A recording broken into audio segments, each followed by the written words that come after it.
Peruanska jagoda ili fizalis je tropska voćka. Egzotični je srodnik paradajza poznat kao inka bobica ili kod nas poznatiji kao peruanska jagoda. Pripada porodici u kojoj su krompir i paradajz, a atraktivna je za povrtlare. Ova jagoda dolazi iz Južne Amerike. Tamošnji poljoprivrednici je uzgajaju kao povrće. Posljednjih nekoliko godina prisutna je i kod nas. Namijenjena je proizvođačima koji se bave uzgojem raznog povrća, kao i onima koji su orijentirani prodaji na tržnicama. Fizalis je inače jednogodišnja biljka. Može narasti i više od metra visine. Dobro se grana pa ima izgled poput grma. Jedna biljka može formirati preko 100 plodova koji su slatko-kiselog okusa. Mogu se jesti svježi, ali i kao dodatak jelima, pa čak i kolačima. Vrlo je bogat vitaminima i fitokemikalijama, te donosi niz zdravstvenih prednosti. Peruansku jagodu je moguće uzgajati u teglici, ali su plodovi znatno krupniji ako se uzgaja na polju. Voli sunce i redovno zalijevanje, kao i rastresita i dobro pognojena zemljišta. Ako je uzgajate u lončanici, može biti dekorativna i ukrasna biljka.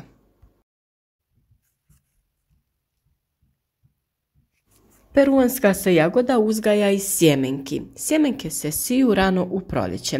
Vrlo je važno sijati je čim ranije, jer joj treba dosta vremena da se razvije u odraslu biljku i procvjeta te počne rađati.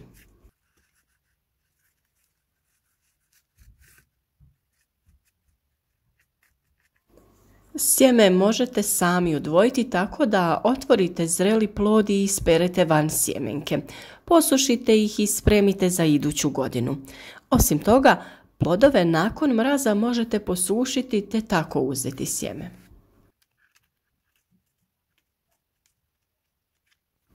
S obzirom na to da je svake jeseni na biljkama puno plodova koji ili ne sazore u potpunosti ili se ne uberu, to se ponekad čini i isplatljivijim. Sjeme kod ove biljke sazreva prije samog ploda.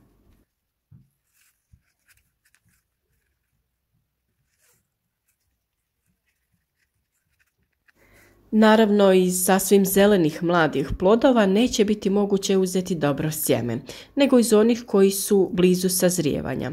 Najlakši način sakupljanja sjemena je nakon prvih mrazeva, to jest nakon prvih smrzavanja.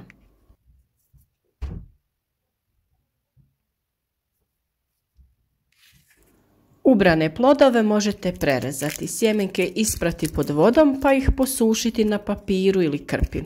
Još je lakše odmah posušiti čitave plodove u blizini peći ili radijatora. Kad su potpuno suhi, jednostavno ih izmrvite. Sjeme se čuva u papirnatim vrećicama na suhom i hladnijem mjestu. Možete ga čuvati i u zatvorenim staklenkama, ali samo ako je sjeme potpuno suho. U slučaju da ima malo vlage, može doći do propadanja sjemena.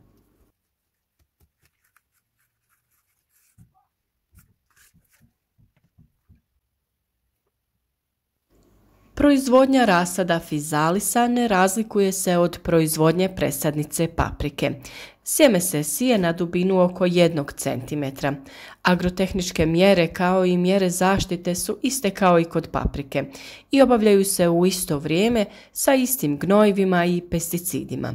Biljke su za 30 do 40 dana spremne za presađivanje.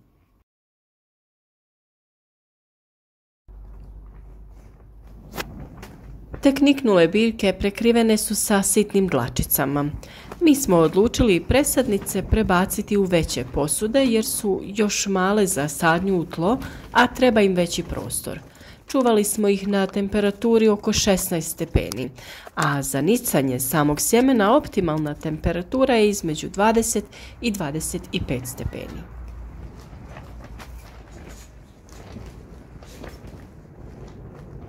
Biljka je formirala dosta mladog korijenja, a sada će imati dosta zemlje i prostora za daljnji napredak.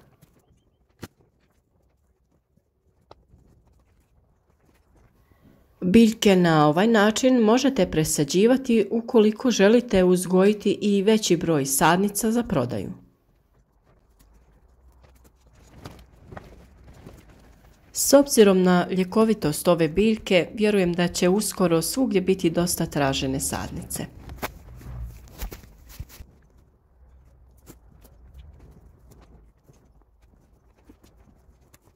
Ova je biljka jako jednostavna za uzgoj, a njene dobrobiti su višestruke.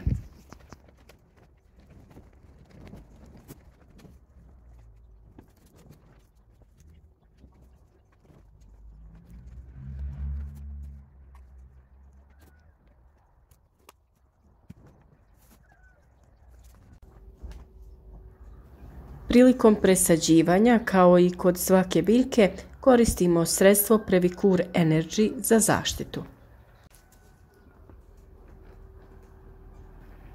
Previcur Energy je sistemični fungicid namijenjen za suzbijanje uzročnika polijeganja rasada i plamenjače.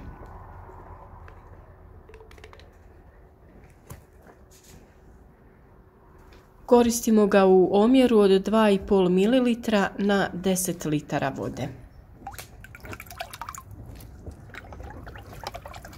Potrebno je biljke obilno zaliti kako bi se što bolje prilagodile novim uslovima.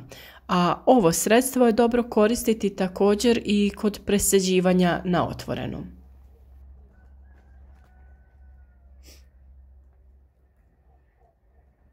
Prije presađivanja biljke bi trebalo postupno privikavati na vanjske uslove, što znači odnositi ih na sunce samo dio dana.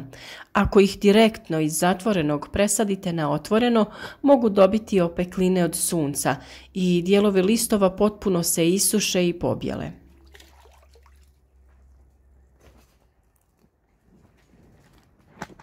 Sade se na sunčanu gredicu, po mogućnosti zaštićenu od vjetra. Može uspjeti i u laganoj polusjeni, a voli vlažno tlo.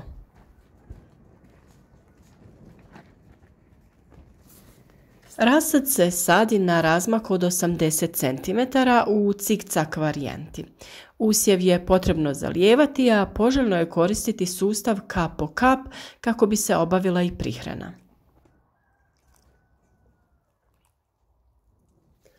Ova biljka može narasti u visinu do 1,5 metar, a raste kao malo razgranato stabalce. Nakon presađivanja potrebno je pažljivo voditi brigu o njoj.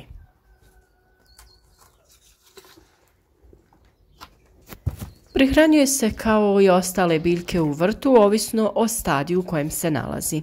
Možete koristiti vodotopiva đubriva NPK različitih formulacija. Nakon sadnje potrebna je veća količina fosfora za razvoj korijena, na primjer omjera 10-40-10. Za razvoj biljne mase potreban je dušik, njega označava prvi broj, a kada krene razvijanje ploda, biljka ima veću potrebu za kalijem, odnosno to je zadnji broj. U aktivnom razvoju svih dijelova formulacija može biti ujednačena, na primjer 20-20-20.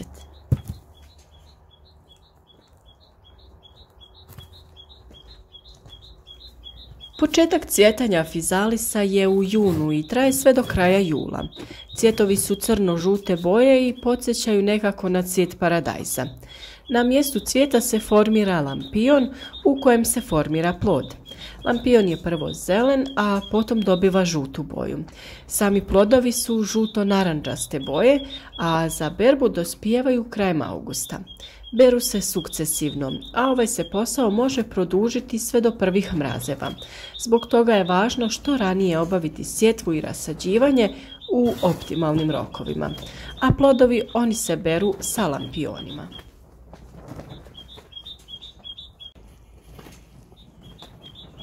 Jedna biljka fizalisa daje čak 100 do 150 plodova koji postepeno sazrijevaju na granama sve do prvih mrazeva. Ovojnica je otrovna i ne smije se jesti, a njena funkcija je zaštita plodova od vanjskih utjecaja i nametnika.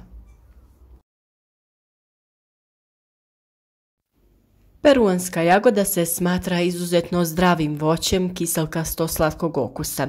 U 100 grama nalazi se 53 kalorije, ima u sebi nešto malo masti, glikohidrata i proteina, ali zato ima i kalcija, željeza, vitamina C, A, B1, B2 i B3, a također se mogu pronaći i folne kiseline, flavonoidi i vitamin K. Zbog kvalitetnog nutritivnog sastava, ove inka bobice posjeduju protuupalna i antioksidativna svojstva. Zbog velike količine vitamina A, beta-karotena može djelovati zaštitno na zdravlje očiju i kvalitetu vida. Može biti potpora imunološkom sustavu zbog veće količine vitamina C koju posjeduje, a zbog toga što sadrži vitamin K može biti dobar za rast i jačanje kostiju. A također možemo dodati da vitamini B kompleksa znatno utječu na zdravlje kardiovaskularnog sustava i kostiju kojih ima u izobilju u ovoj biljci. Konzumacija se preporučuje u umjerenoj količini uz uobičajenu i uravnoteženu prehranu. Jedna važna napomena je da ih ogulite prije jela ili upotrebe u nekom jelu. Nikada nemojte jesti nezrele peruanske jagode jer u tom slučaju mogu biti otrovne. Svakako ju vrijedi probati uzgojiti u svom vrtu jer pored mnogih dobrobiti za naše zdravlje, cijena njenih plodova u trgovinama penje se čak i do 13 € za kilogram.